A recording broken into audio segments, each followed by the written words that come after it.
everyone, and welcome to Windwire's purpose-driven virtual fireside chat. Thank you for joining us today as this marks our 18th session of our series. Without further ado, I'm happy to introduce you to our host, Ashu Goel, the CEO of Windwire, who will be interviewing our expert guest panelist, Carrie Rich, the CEO and founder of the Global Good Fund. Welcome, Ashu and Carrie. Thank you, Bianca. Carrie, welcome to the fireside chat session. Thank you for having me. Absolutely excited. I'll just give a quick intro. Again, welcome to the folks who are joining us for the first time, and welcome back for folks who've been with us through the last year, through the COVID situation. I'm, as you know, Ashu Goel, CEO of Windwire. Windwire, for folks who don't know, we are a data-driven digital engineering firm that helps client gain competitive advantage through innovative software solution. And we do it by a methodology we call stitching the digital fabric. We are really focused on helping clients gain competitive advantage. And for me, that means both balancing the purpose and profit of any organization. It's pretty close to my heart. That's the reason I'm always excited when I get an opportunity to bring in leaders like Carrie to this discussion. I'm sure you're going to have a wonderful time. Normally I would do a basic bio-based introduction, but I think in case of Carrie, I want to give a little bit more flavor to her background, since she brings in a tremendous background and to this session. Carrie Rich, she understood from a young age that we build legacy with the help of other people. While in high school, Carrie attended a program at Georgetown University for high school students who wanted to become doctors. As one component of the program, she worked in a soup kitchen, serving lunch to some of the poorest people in DC. She watched a man collapse under the weight of chronic illness and exhaustion. And it became clear to Carrie that the system he depended on was broken. It was then that she realized that the vehicle for addressing society's most complex problems is leadership. If she wanted to help people like that man, she had to address the social problems that made him sick. She went on to study health system administration at Georgetown. To complete her master's degree, Carrie was required to serve an internship under a seasoned health professional. She initially worked at Innova, pushing snack carts, folding baby clothes, any task asked of her. One day she was asked to take attendance for a meeting, and the health system CEO, Knox Singleton, walked into the room. Knox had a track record of giving back to the world while building a successful business. So Carrie wrote to his EA asking for a meeting, and he surprisingly agreed. That led to their collaboration co-authoring a book, which eventually led to a job that ultimately resulted in the co-creation of the Global Good Fund. Carrie wanted to use her position of privilege to make the world a better place. And she knew the support and guidance of people like Knox had helped her grow much faster than she would have grown on her own. This was the idea behind the Global Good Fund, pairing seasoned business mentors with aspiring entrepreneurs to accomplish good work globally. Carrie, we are delighted to have you here. Welcome to Windwire's Fireside Chat. Thank you, Ashu. And that was the best introduction I've ever received. I think that's the whole story right there. That was fantastic. It is such an interesting story, Carrie, that I didn't want to just give your background. I wanted to, build up to why and how you are doing what you're doing, which is phenomenal. As we get started, Carrie, I talk a little bit about what purpose and profit and balancing that means to me, why purpose-driven innovation is really at the heart of what excites us. And having been associated with the Global Good Fund, I'm super excited to hear from you. What does it mean to you, and how do you see the world, since you are driving sort of a big change in the organization and in the society? Thank you, Ashu, and thank you again for having me in the Global Good Fund today. When I think about what I want my life to be about, and when I listen to other people about what they want their lives to be about, I find that the common thread is we all want our lives to be about something greater than ourselves. And so we want to take the platform that we have and the skills we have and the privileges we have to make the world a better place for other people. And in my personal situation, I found that I was just as comfortable connecting with really high level, powerful people as I was connecting with people who are living in really downtrodden conditions. And if we could find a way to link those two populations and resources, we could find a way to make the world a better place. So that's what I try to do through the Global Good Fund. That is great to hear, and certainly very, very important initiative as I talked about it. One of the things that I know your global vision is investing in entrepreneurs to solve key social issues around education, healthcare, the environment, financial services, and the economy. In regards to growing leaders, what are the key elements you are looking for in a social entrepreneur when you look at them? Sure. So similar to my personal interest in connecting and being able to function well at both the most powerful levels in the boardroom and in the slum, let's say, we're looking for entrepreneurs who have what it takes to put on the collared shirt and go into the boardroom and sell a big idea and pitch for capital, and then also have the heart to distribute resources in communities that are typically overlooked. So that's the humility and the ego strength in one person is really important, particularly for a social entrepreneur, because in many traditional entrepreneurs, you don't necessarily have to go to overlooked communities or underserved communities. But if you're a social entrepreneur and you're really focused on making the world a better place, you need to be able to function in both communities. And in the Global Good Fund's case, we're about leadership development for social entrepreneurs. So we're looking for people who are really humble. We're looking for people who want critical feedback, who want to get better and are willing to put in the work and understand that this is going to be quite a journey, that it's not about the outcomes, it's about how you improve your own personal development so that you can in turn make the world a better place. Absolutely, very well said. And Carrie, to be honest, I see the same traits needed for successful entrepreneurs, no matter whether they are in the social area or not.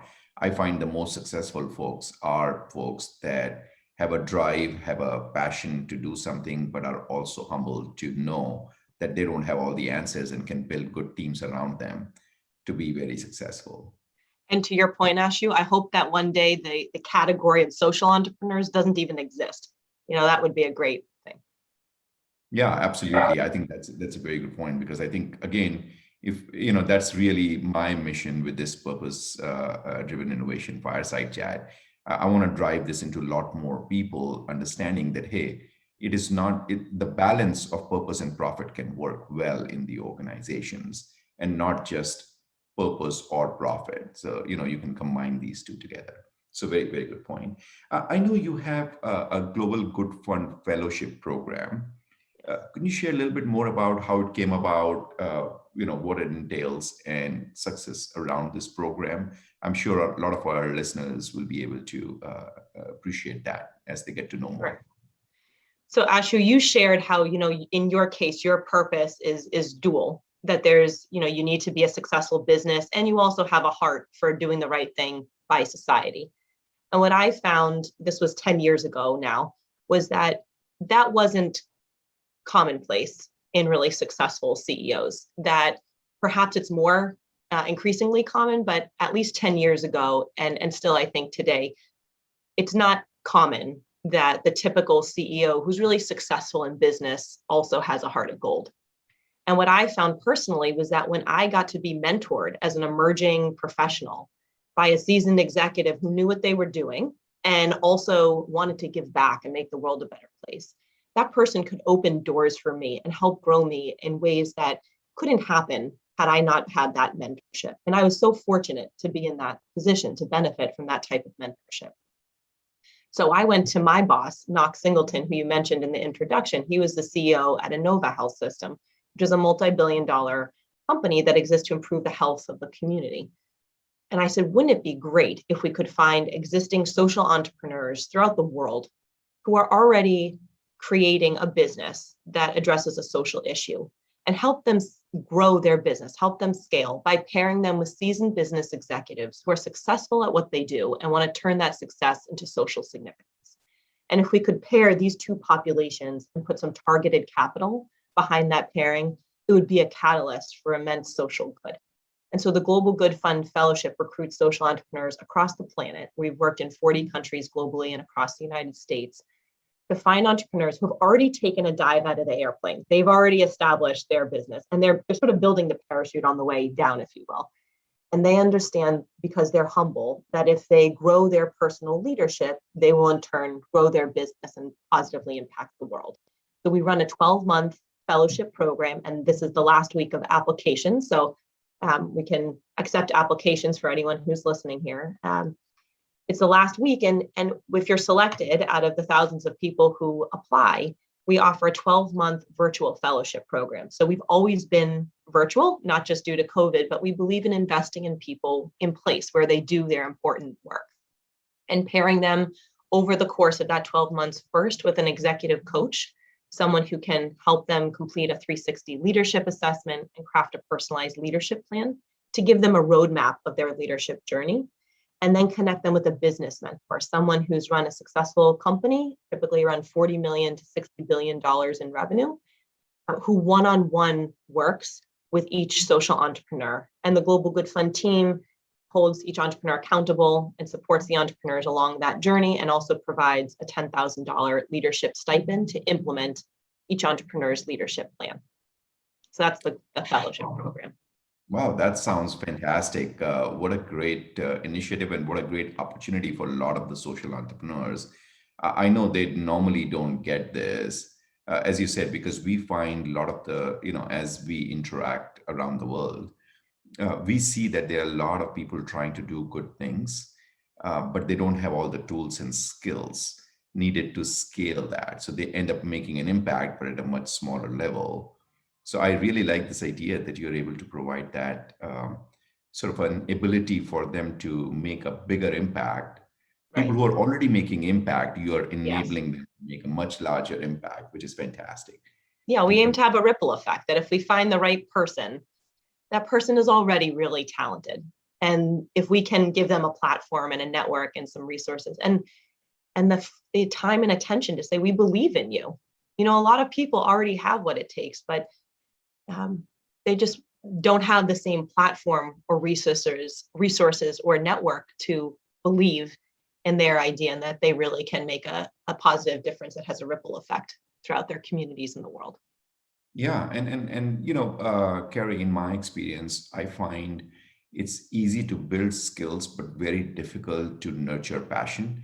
So if somebody already has that passion for doing good, purpose-driven mindset, I think you can always enable them with skills, and nobody really thinks about it that way. That's the reason I think you guys are so unique, that you think of it from that perspective and saying, hey, let me find passionate individuals trying to do good in the society and enable them to make a much bigger impact.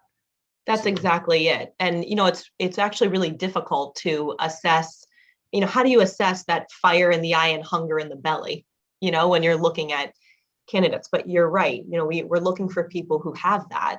And we believe that really they already have what it takes. And it's just a matter of supporting them in getting to where they're trying to go. If you don't mind, maybe talk a little bit about how do you assess that? How do you think about it? Because I think that will be very important, and not just, the reason I'm asking that is I think there are a lot of young entrepreneurs, young leaders, emerging leaders who are listening to our discussion, who follow us, along with a lot of senior leaders. For those, they need to identify talent around them that can support. And so they, I'm sure, can benefit from how do you look at and find and spot that hunger and fire. So one of the things we look for is this relentless pursuit of following through on what they say they're going to do for the betterment of the world. And so actually people who get rejected from the Global Good Fund and then apply again and again, or when they tell a story of how they got knocked down and failed over and over, and then they got back up and still kept going, When that comes out in the application process, we say, wow, this person has this relentless pursuit of doing the right thing. We support a lot of social entrepreneurs whose first language is not English. And so we're not looking for perfection in terms of grammar or speech or written application. But when people make a video, and again, here, we're not looking for perfection in terms of videography skills. We're looking for, did they light up when they talked about what they care about? And a lot of times when we get farther along in the interview process, we interview folks who are related to that entrepreneur, people who might sit on their board, or people in the community who they're supposed to be serving, or vendor relationships. And actually what speaks very highly of the entrepreneur is what other people have to say. How hard did that person work? How relentless were they? How humble were they? How excited were they to pursue this passion? And a lot of times it comes out in their videos, in the way they speak and how animated they are, and also in the way other people talk about the entrepreneur. And so it's not always about beating one's chest to say how great you are, but it's about, how do other people speak about you? What are you doing when no one's looking? That's the right thing to do. And that shows how passionate you are. Very, very good. And again, as I said, I think thank you for sharing that, because I think a lot of people will benefit, not just looking for social entrepreneur, but, just in their teams, identifying people who can really help them be successful. Carrie, just flipping this around a little bit, this is more applicable to what I talked about, sort of emerging leaders, young entrepreneurs. What kind of advice would you give to the senior leaders in the organization who maybe were a lot more driven by profit over time, but are trying to drive this idea of purpose-driven innovation, that purpose-driven mindset? Any advice to those senior leaders on how they can, since you work with a lot of senior leaders who are mentors to these fellowship folks, it would be great to hear some of your thoughts on that. Sure. Well, first, I would say if you purely look at the capital side of the equation, there's enough research now that shows that specifically, for example, in consumer packaged goods, that actually embracing sustainability as an example of social impact actually improves the economics for the businesses. So it makes economic sense. We'll start there, that if you take out the whole moral side of the equation and just focus on the economic, it actually makes sense to embrace social impact.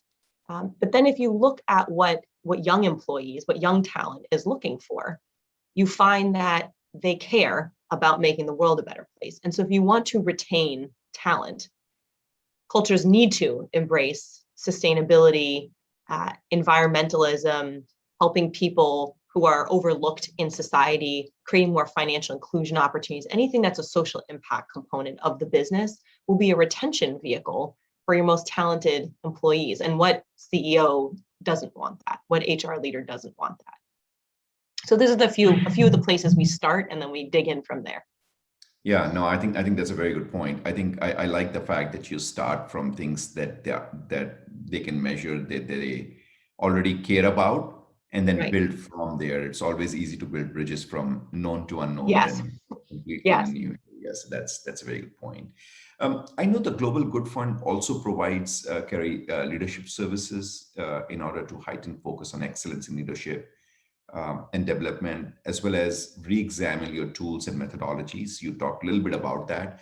Can you please elaborate a little bit more on that and talk about, so folks listening, and again, the reason I'm asking you this, Carrie, is I know you are driving it from a Global Good Fund perspective, but trust me, as I talk to a lot of leaders and entrepreneurs on on a daily basis, as well as on this fireside chat session, these things are extremely, extremely important.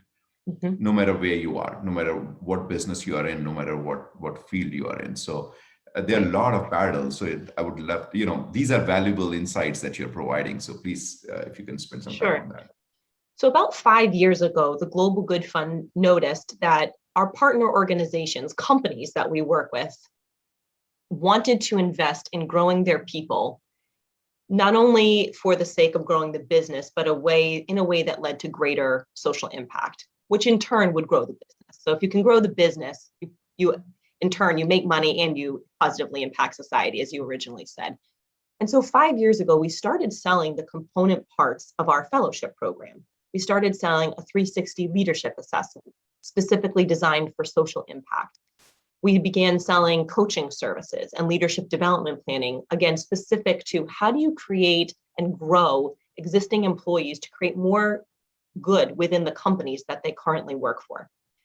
And what we found was this really resonated with both small and global corporations. And so we have clients that we've had for 5 years, and then we have new clients, as big as Microsoft, that wanted to understand, how do we look at having a culture of social impact? How do we sell our products and services in a way that embraces social impact? How do we design products and services that embraces social impact? Because we're already good at making money. How do we make sure that we also have an impact in the work that we do?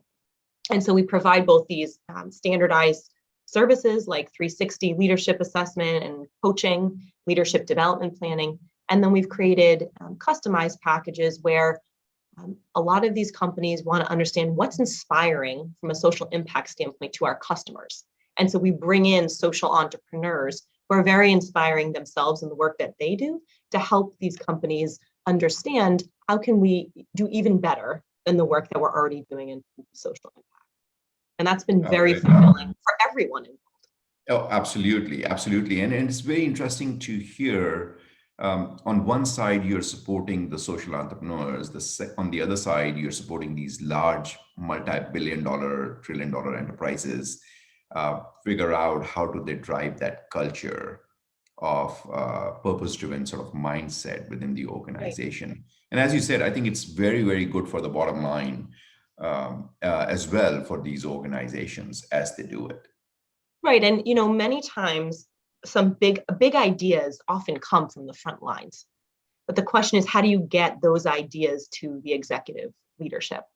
And so what the Global Good Fund sees are thousands of phenomenal grassroots ideas that are being grown by social entrepreneurs. And how do we hook and inspire companies to learn from these innovations on the grassroots level? Because the only thing that can happen is it's going to inspire the employees and perhaps give people ideas from a business standpoint as well. Yeah, no, absolutely. And I completely agree with that. In fact, we saw some of the stories at your gala that we looked at, from large organizations like Microsoft, which is how we got connected, to hearing the stories of all these social entrepreneurs and innovative ideas that they were bringing in. So it was very, very exciting. Sure. And, every company wants to stay nimble, and that just gets harder and harder to do as you get bigger. So how do you embrace this culture of being a socially oriented, nimble entrepreneur, especially when you're in a bigger company? Absolutely. No, I think that's very, very true. One of the things I want to go back to is, number of folks who watch this fireside chat are these emerging leaders who are either entrepreneurs or emerging leaders in large organizations who are trying to figure out, how do I build a successful team? Should I worry about diversity? Should I worry about culture? Is that going to help me build a better team? Since you see a lot of different organizations, and as you said, from downtrodden to the board levels, for large organization as well as smaller social entrepreneur that you see, any advice you can share, Carrie, for our listeners about that? Well, I'll start by saying my track record here is imperfect, right? So I've made mistakes enough to know that what not to do, so I can share those as well. And I would say my lessons learned there, I'll start with my failures, is that it's really important to get to know the people who you're going to invite to join your team, because those are the people who live out your values and grow the culture and spread it to the communities that you serve and the customers that you serve. So my first lesson is really, spending a lot of time, and often we feel rushed, where there's a sense of urgency to move the business forward. But my lesson learned there is to spend a lot of time getting to know the people and the values of the people, and ensuring that those values really align with the organization's values and purpose.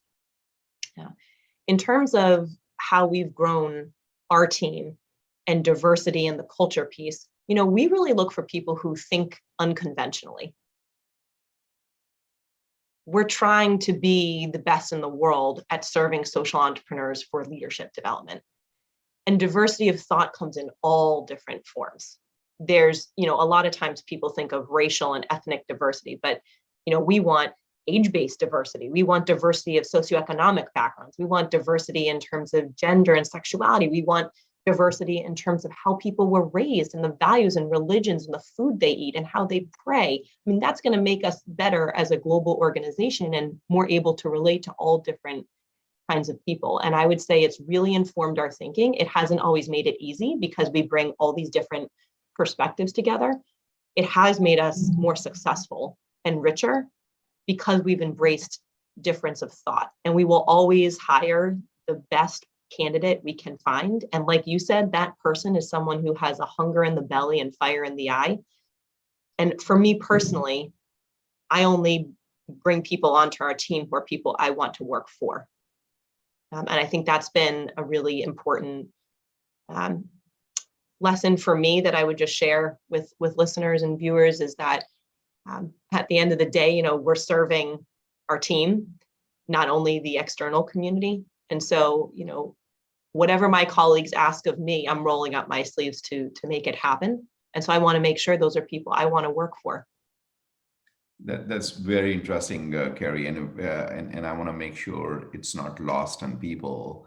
I love what you said, that people that you work for, not just work with, because you want to bring in leaders who are going to be able to do bigger and better things than you can do, ideally. Absolutely. I think the more we surround people like that, the better off we're going to be as a team and as an organization.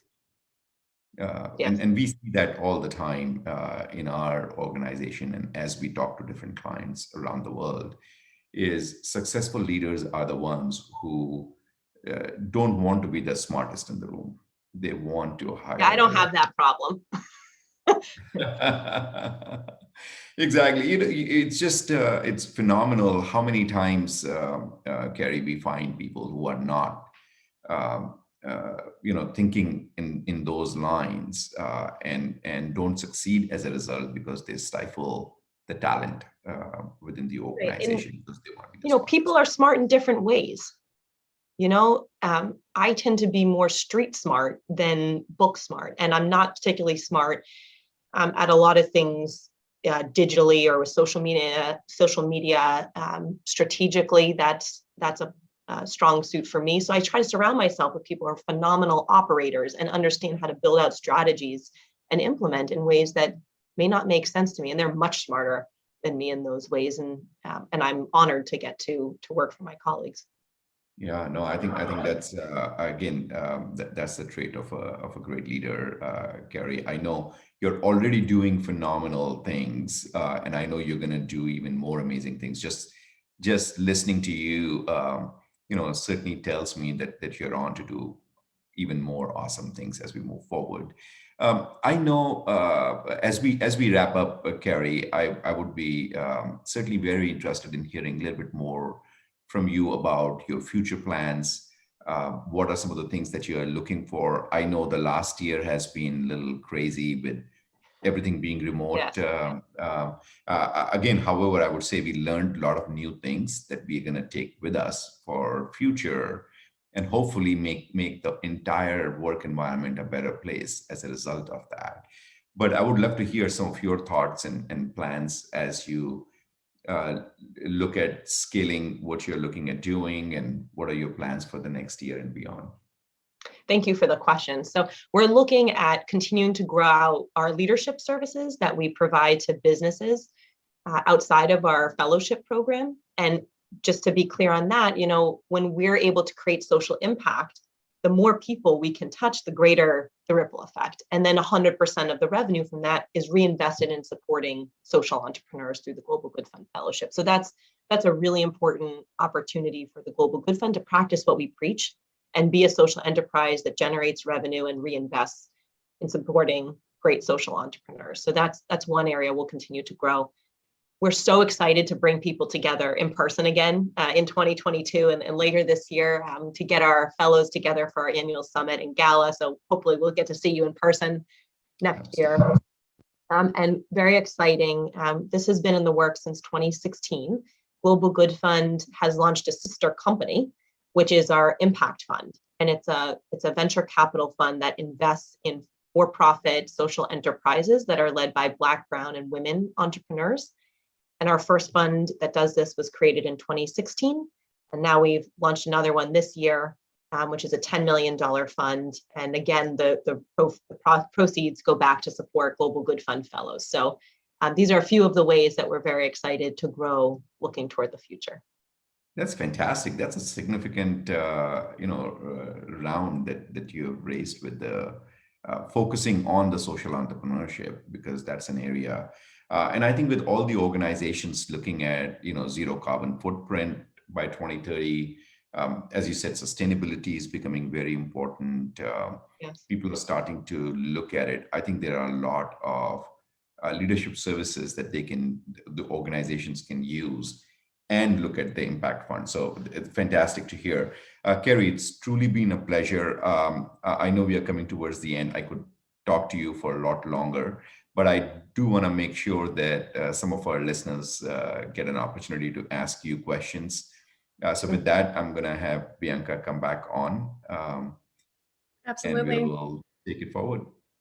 Thank you. Thank you very much, Ashu and Carrie. We're now going to open up the floor for our live Q&A, where you can ask our panelists any questions you may have. If you haven't already, please type your questions into the Q&A chat box found at the bottom toolbar. Okay, the first question comes in from Maura. She asks, Carrie, you have such an entrepreneurial spirit yourself. Where do you feel that came from? Your parents, mentors, education, or just plain self-determination?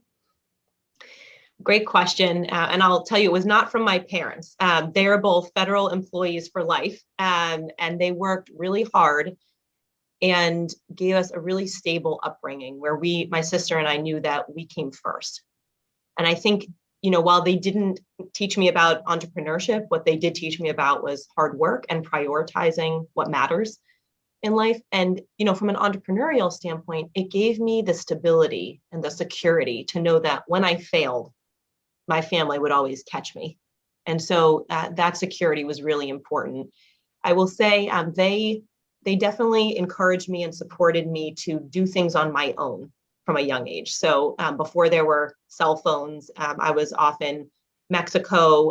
They told me if I could fundraise my way, I could do what I wanted. So went to Mexico and Jamaica and found ways to study Spanish and do community service work, by fundraising, by partnering with other people, by collaborating with peers and businesses. And so that from an early age gave me this sense of, I guess I can do it.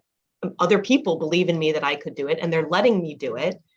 And sometimes things won't go the way I wanted, but I'll keep getting back up and trying again. And I think those are real key components to being an entrepreneur, and also gave me an understanding that it takes all kinds of people in the world to make this planet go around and make the world a better place. So that's what I learned from my upbringing.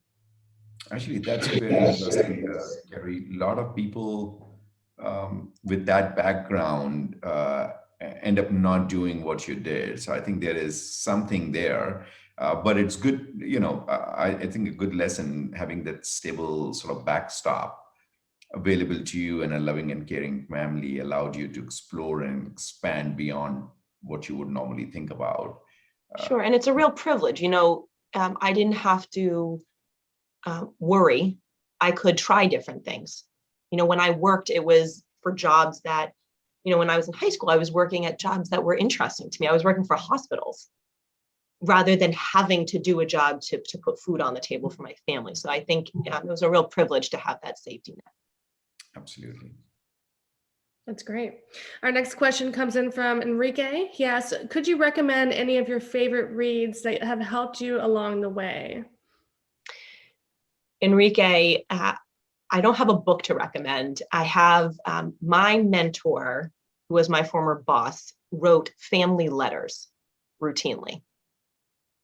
And those were really informative for my understanding of leadership. And what he would do is around holidays or just moments in his life that might not even be momentous occasions, but were important moments to him. He would write very personal family letters to his 16,000 person family at the company where we worked. And what I learned from that, it was very important to be open, be vulnerable, and be relatable.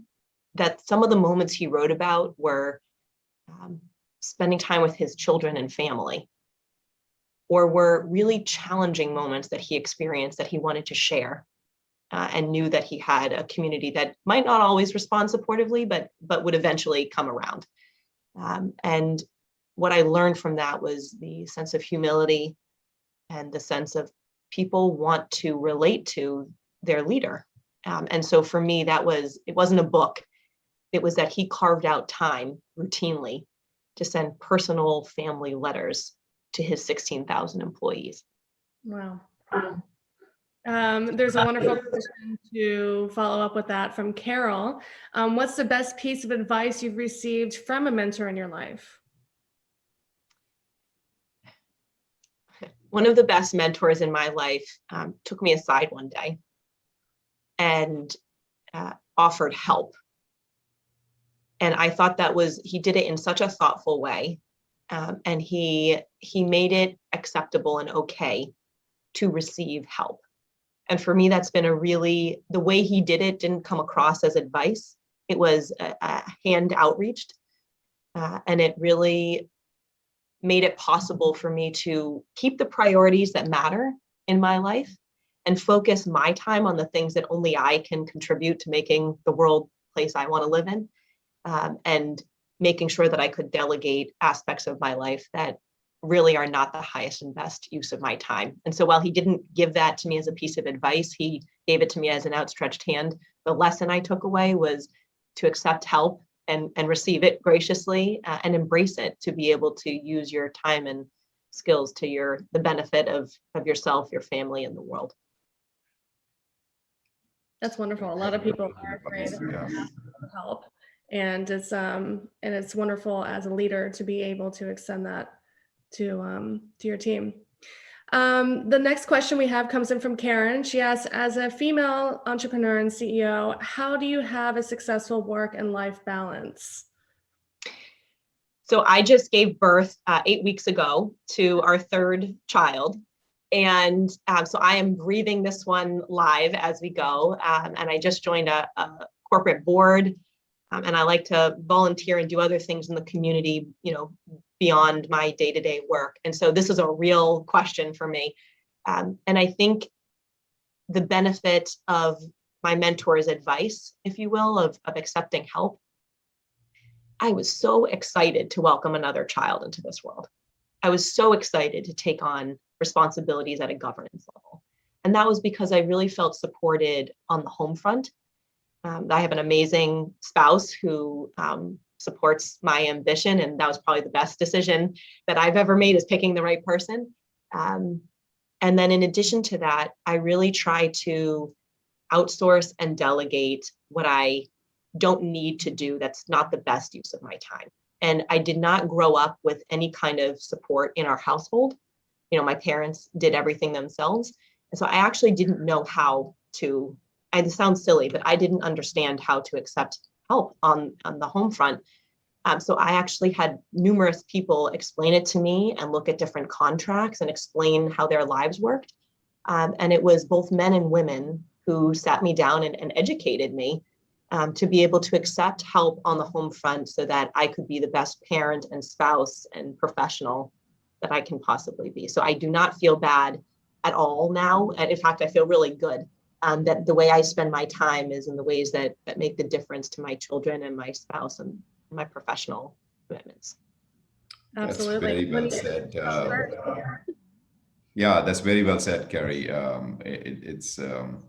It's amazing, to balance it out. But I think you said willingness to accept help, knowing what is important to you, what you want to focus on versus delegating what's not.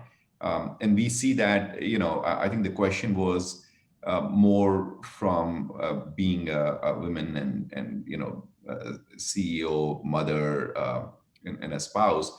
I think the same applies to men as well. I think it's just balancing things out to what's important, spending time with your kids, doing work. I think the same applies to you. I think you have to keep prioritizing, keep accepting help, keep delegating on an ongoing basis. So, but I think you said it very, very well. Thank you. Well, the world moves so fast. You're always trying to keep up with what's coming next and make sure you're growing yourself and other people.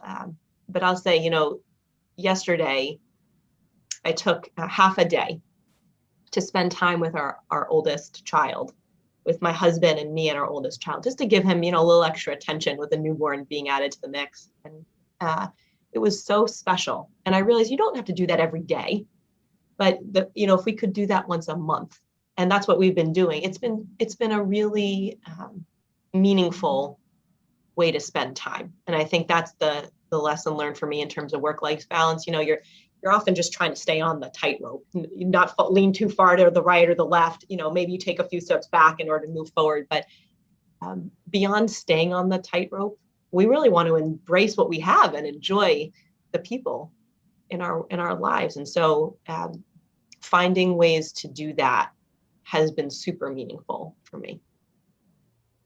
That's great. And yeah, with not stretching yourself too thin, one of my favorite kind of quotes or saying is to always put the oxygen mask on yourself first before you can put it on anyone else, because you are, the captain of the ship. And I'm still learning that lesson. Yeah. And so part of actually what the support system around me does is remind me that, because if you have these daily or weekly reminders, have you taken 2 hours for yourself? Gee, no, I haven't. It's a super helpful reminder. That's great. Well, we have one other question from Lucy. She asks, how has technology played a role in streamlining your platform and processes? Great question, Lucy. We have been entirely virtual for years now at the Global Good Fund. And the reason we did that is because when you work for an organization called the Global Good Fund, you have people who tend to move around, be globally oriented. I never know whether our colleagues are going to be in a different part of the world, living there or traveling, we're a global group. And so we wanted to be able to retain talent. And we also wanted to be able to invest in people where they tell us they can most contribute to the world. And so we've been virtual for years now. I think it's been about 6 years that we don't have an office where people come.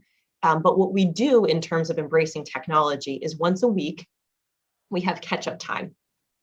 So we laugh and cry and share what's going on in each other's lives once a week. And we have designated time to do that. And once a month, we spend a full day. And I can assure you by the end of that day, we're all sick of each other and ready to go back to our respective daily lives. But we use technology to do that. And so we actually have a lot of communication and contact, and we always communicate by video so that we can see each other and again, see that light in the eyes and that spark and connect in that way. And technology has been a huge enabler. We have people in different parts of the world who I just can't imagine that without technology, we would be able to be a team the way we are today.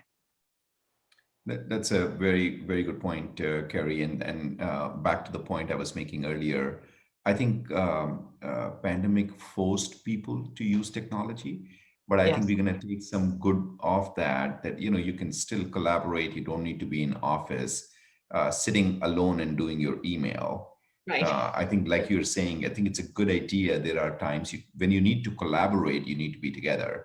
I think we're going to end up into a hybrid scenario where some days when you need to collaborate, you're going to be in office, whiteboarding, sitting down, brainstorming, and other days you're going to work from wherever you want to work from, and it's not going to matter. So it's good to hear that you've been doing it for a while and it's been very successful. We are seeing the same thing as we talk to leaders in different organizations. Sure, and nothing replaces that human connection, the human interaction, but you may not need that every day. And what I found was that people were coming into the office for me. And if I'm doing my job, I shouldn't be in the office. I should be out in the world. And so it was a really, important lesson learned that actually served us well during COVID times. Great. Great. Good to hear That wraps up our Q&A session. Thank you very much for your questions. On behalf of Windwire, I'd like to extend my gratitude to both Carrie and Ashu for a wonderful session. Today's event will be available on our website for on-demand access by going to windwire.com. Find out more about the Global Good Fund and their programs by heading to theglobalfund.org. If you want to stay on top of the latest news, technology solutions, and events, please follow us on our LinkedIn, Twitter, and Facebook pages for up-to-date information. Thanks again, and see you next time.